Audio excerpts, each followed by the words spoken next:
Hi guys, welcome to Art of Baking channel. இன்னைக்கு French toast bread எப்படி செய்யறதுன்னு பார்க்கலாமா? வாங்க ஸ்டெப்பா பார்க்கலாம்.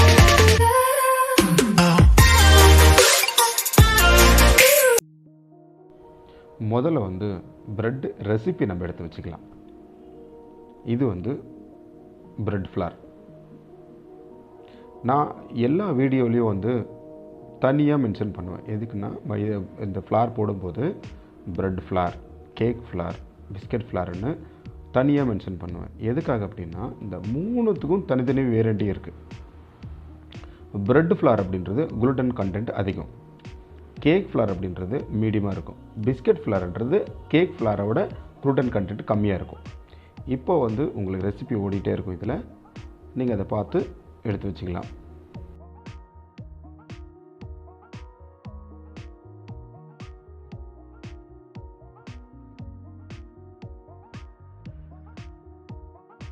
ரெசிப்பியே ஒரு மாதிரி வித்தியாசமாக இருக்கும். எதுக்கு அப்படின்னா இதில் ஹை ஃபேட்டு மில்க் டேஸ்ட் இருக்கும். ஏன்னா நம்ம ஃப்ரெஞ்சு டோஸ்ட் போடும்போது அதில் milk, egg plus butter add பண்ணுவோம், சின்னமன் பவுடர் ஆட் பண்ணுவோம். இதுதான் நம்மளோட ஃப்ரெஞ்ச் டோஸ்ட்டோட மிக்சிங். அதில் போடும்போது சால்ட் ப்ரெட்டு நம்ம ஃப்ரெஞ்ச் டோஸ்ட் போடக்கூடாது. நம்ம எப்போவுமே லைட்டாக ஸ்வீட் ப்ரெட் இருக்கிற மாதிரி தான் போடணும். அதாவது அதிகமாக ஸ்வீட் இருக்கக்கூடாது, மீடியமான ஸ்வீட்டில் நம்ம போடணும். போடும்போது தான் ஃப்ரெஞ்ச் டோஸ்ட் சாப்பிட்றதுக்கு சூப்பராக இருக்கும்.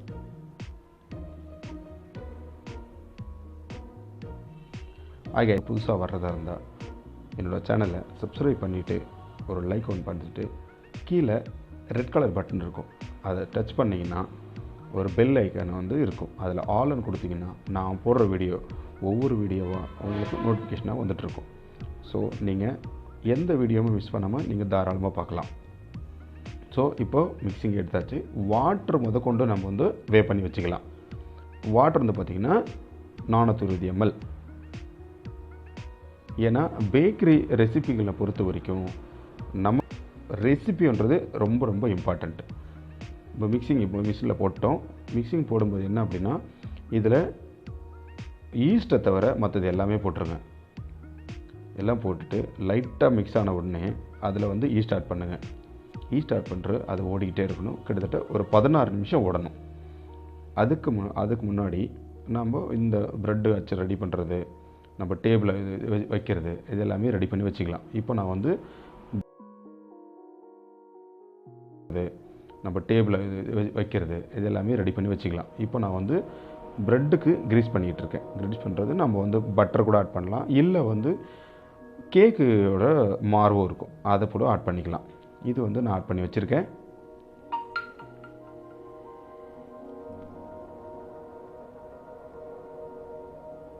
இப்போ ஓடிக்கிட்டுருக்கோம். ஓடி ஓரளவுக்கு அந்த குளுட்டன் டெவலப் ஆகிருக்கும். அந்த டெவலப் ஆகிறது நம்ம எடுத்து இப்போ பார்க்கணும், டெவலப் ஆகிருக்கா அப்படின்றது.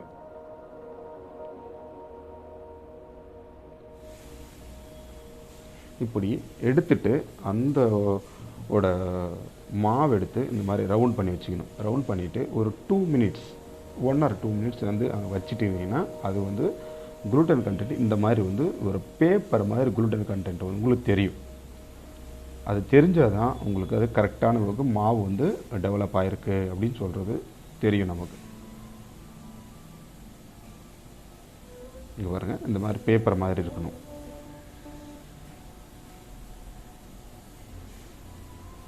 அந்த மாதிரி பேப்பர் மாதிரி வந்துருச்சு அப்படின்னா மாவு ஓடிருச்சுன்னு அர்த்தம். இப்போது எடுத்து நம்ம டேபிளில் போட்டுக்கலாம்.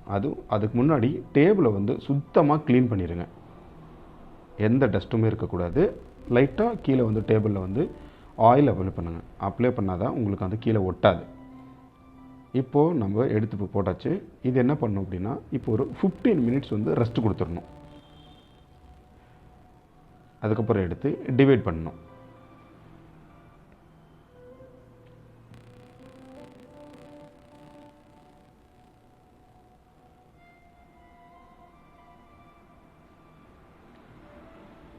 என்னோட மோல்டு 300 கிராமு. அதனால் நான் 300 கிராம் கட் பண்ணிட்டேன். இப்போ பாருங்கள், எந்த மாதிரி சுற்றுறன்னு மட்டும் பார்த்துக்குங்க. ப்ரெட்டு இந்த மாதிரி சுற்றும் போது உள்ள ஹோல்ஸ் எதுவுமே இல்லாமல் இந்த டெக்ஸ்சர் லெவல் வந்து நைஸாக இருக்கும். சென்டரில் ஹோல்ஸ் எதுவும் வராது. இந்த மாதிரி எடுத்து ப்ரெஷ் பண்ணி எடுத்து போட்டோம் அப்படின்னா அப்போ தான் கரெக்டாக இருக்கும். அந்த டெக்ஸ்சர் லெவலில் இல்லாமல் சூப்பராக இருக்கும்.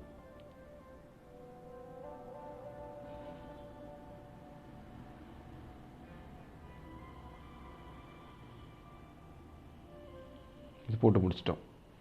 இப்போது என்ன பண்ணணும் அப்படின்னா அதை வந்து ஈவன் பண்ணி விடணும். மோல்டில் ஈவன் பண்ணி விட்டால் தான் அது வந்து நல்லா ரைஸ் ஆகிறதுக்கு ஈஸியாக இருக்கும். அப்படியே ஒரு 1.5 மணி நேரம் வச்சுட்டு 1.5 மணி நேரத்தில் 1.25 மணி நேரம் ஆகும். எடுத்து செக் பண்ணோம் அப்படின்னா மோல்டு வரைக்கும் நம்மளுக்கு வந்து ரைசிங் ஆகிருக்கும். இப்படி விரலை வச்சு பார்த்தோம் அப்படின்னா அந்த விரலுக்கு வந்து நம்ம பாதி விரல் அது கீழே வரும் பார்த்திங்களா, அந்த கேப்பு அது பாதி லெவலுக்கு வரைக்கும் வந்திருக்கணும். வந்துருச்சு அப்படின்னா நமக்கு இப்போது ப்ரெட்டு ஓவன் பேக்கிங் பண்ணுறதுக்கு ரெடி ஆயிடுச்சுன்னு அர்த்தம். ஓவனில் ஏற்றுறதுக்கு ரெடி ஆயிடுச்சுன்னு அர்த்தம். இப்போது வந்து பேக்கிங் டைம். ஆடாமல் அசராமல் எதுவும் டப்புன்னு சவுண்டு வராமல் எடுத்து வைக்கணும். அப்போ தான் ப்ரெட்டு வந்து நம்ம ரைஸ் ஆகிருக்கிறது அப்படியே நிற்கும். நீங்கள் எடுத்து ஓவனில் வைக்கும்போதும் சரி இல்லை எடுக்கும்போதும் சரி அந்த சவுண்டு டம்மு டூப்புன்னு சவுண்டெல்லாம் வரக்கூடாது. இந்த ஓவனில் பொறுத்த வரைக்கும் 200 ஹீட் வச்சுருக்கேன், 45 மினிட்ஸ். ஏன்னா ஒவ்வொரு ஓவனுக்கு வந்து டிஃப்ரெண்ட் இருக்கும். நான் 200 வச்சாக்கா மேக்ஸிமம் வந்து 35 மினிட்ஸில் ஒரு ஓவனில் ஆயிரும். ஆனால் இந்த ஓவனில் வந்து 45 நிமிஷம் எடுக்குது. ஸோ அதனால் ப்ரௌன் கலரில் வரணும் அப்படின்றது நான் 45 நிமிஷம் வந்து நான் வைக்கிறேன்.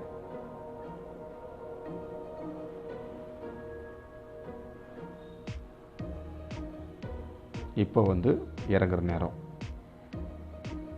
ஸோ எப்படி இருக்குது பாருங்கள், ப்ரெட்டு கோல்டன் கலரில் சூப்பராக இருக்கும். அப்படியே மில்கோட ஃப்ளேவர் வந்து பறந்துட்டு வரும் வெளியில். மில்க் ஃப்ளேவரு அந்த உள்ளே இருக்கிற கண்டென்ட் எல்லாம் போட்டு இந்த மில்கோட மைதாவோட சேர்த்து வந்து பார்த்திங்கன்னா மனம் அப்படி இருக்கும். அவ்வளோதான் கைஸ், ப்ரெட்டு வந்து ஃப்ரெஞ்ச் டோஸ்ட் ரெடி ஆகிடுச்சு. இதை வந்து ஒரு 3-4 மணி நேரம் வரைக்கும் ஆற விடுங்க. அதுக்கப்புறம் வந்து உங்களுக்கு தேவையானதை நீங்கள் கட் பண்ணுங்கள். எத்தனை பீஸ் கட் பண்ணுறீங்களோ அந்த பீஸ் கட் பண்ணிவிட்டு உங்களுக்கு ஃப்ரெஞ்ச் டோஸ்ட் மிக்சிங் இருந்துச்சுன்னா நீங்கள் அந்த மிக்சிங் எடுத்து போட்டு டோஸ்ட் பண்ணிவிட்டு காலையில் பிரேக்ஃபாஸ்ட்டுக்கு எடுத்துகிட்டு சூப்பராக சாப்பிட்லாம். இந்த ப்ரெட்டோட ஃபுல் ரெசிபி நான் டிஸ்கிரிப்ஷன்லேயும் கொடுக்குறேன், அங்கே போய் செக் பண்ணிக்கலாம். ஸோ இதோட என்னோடய சேனலில் வந்து மோர் வீடியோஸ் பார்க்கணும் அப்படின்னா டிஸ்கிரிப்ஷனில் லிங்க் கொடுக்குறேன், நீங்கள் அதை செக் பண்ணிக்கலாம். அடுத்து நல்ல வீடியோவில் உங்களை நான் சந்திக்கிறேன். Bye guys.